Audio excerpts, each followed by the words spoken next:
Hi friends, நம்ம night டின்னருக்கு சுரைக்காய் பராட்டா பண்ணலாம் வாங்க.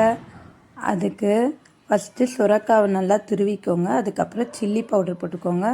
தனியா powder 2 spoon, chilli powder 1 spoon, உங்களுக்கு அப்புறம் ஜீரக பவுடர், அப்புறம் கரம் மசாலா, ஆம்ச்சூர் பவுடர் 1 போட்டுக்கோங்க. அப்புறம் சால்ட் போட்டுக்கோங்க. சால்ட் போட்டுட்டு அப்புறம் நம்ம கோதுமை மாவு போட்டுக்கலாம். கோதுமை போட்டுட்டு நம்ம சப்பாத்தி பிசைகிற மாரியே பிசைங்க. அந்த தண்ணி சுரைக்காய் தண்ணியே போதும். ஆனால் நான் கொஞ்சமாக சுரைக்காய் போட்டதால இன்னும் கொஞ்சம். அப்புறம் இது போட்டுக்கோங்க, கஸ்தூரி மெத்தி போட்டுக்கோங்க. அப்புறம் கொஞ்சம் ஓமம் போட்டுக்கோங்க, டைஜஷனுக்கு ரொம்ப நல்லது ஓமம். அப்புறம் கஸ்தூரி மெத்தி போட்டுக்கோங்க. அப்புறம் கொத்தமல்லி போட்டுக்கோங்க. கொத்தமல்லியை போட்டுட்டு நல்லா மிக்ஸ் பண்ணிக்கோங்க.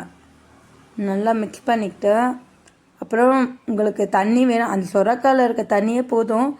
உங்களுக்கு தண்ணி பத்தலைன்னா நம்ம தண்ணி போட்டு நல்லா சப்பாத்தி மாவு மாரி நல்லா பிசைஞ்சிக்கலாம். இது நல்லா எல்லாமே இருக்கிறதுனால, காரம் எல்லாமே இருக்கிறதுனால நம்ம அப்படியே சாப்பிட்லாம், டேஸ்ட்டாக இருக்கும். இதுக்கு வேணும்னா நம்ம ரைத்தா மாரி எதனா பண்ணி வெறும் கேர்டு தொட்டு கூட சாப்பிட்லாம். நல்லா சாஃப்டாக பிசைஞ்சு ஒரு 10 மினிட்ஸ் ஊற வச்சுக்கோங்க.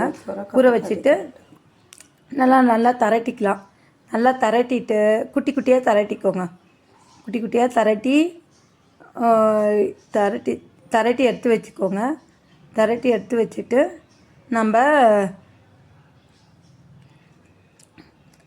நல்லா இதாக பரோட்டா சைஸில் திரட்டி எடுத்து வச்சுக்கலாம்.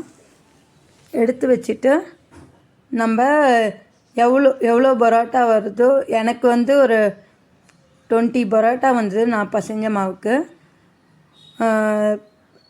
போட்டு நம்ம எப்பயுமே நார்மலாக தோசை தவாவில் போட்டு எடுத்தால் பரோட்டா ரெடி.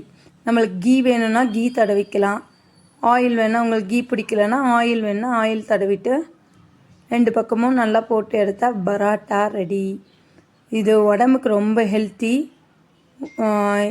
சுரைக்காய் பசங்க அப்படியே கொடுத்தா சாப்பிடுவோம். எப்பயுமே நம்ம கூட்டு பொரியல் இல்லைன்னா எதனா தான் பண்ணுவோம். இதுமாரி ஒரு வாட்டி ட்ரை பண்ணி பாருங்கள். இதுக்கு உங்களுக்கு கீ பிடிச்சிருந்தா கீ போட்டுக்கலாம், இல்லை ஆயில் போட்டு கூட பண்ணலாம். சூடாக பண்ணி அதுக்கு நம்மளுக்கு சைட் டிஷ்ஷுன்னு எதுவுமே வேணாம். இதிலே காரம் எல்லாமே இருக்கிறதுனால நல்லா டேஸ்ட்டாக இருக்கும். உங்களுக்கு வேணும்னா சட்னி மாரி எதனா கோகோனட் சட்னி மாரி அரைச்சிக்கலாம். நான் இதுக்கு ஒரு கேர்டு மாரி மேலே பட்டர் போட்டுக்கோங்க.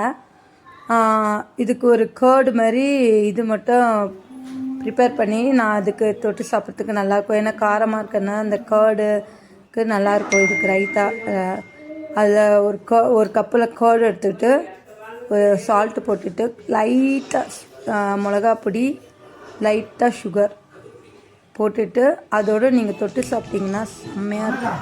உங்களுக்கு பிடிச்சிருந்தா சப்ஸ்கிரைப் பண்ணுங்கள், லைக்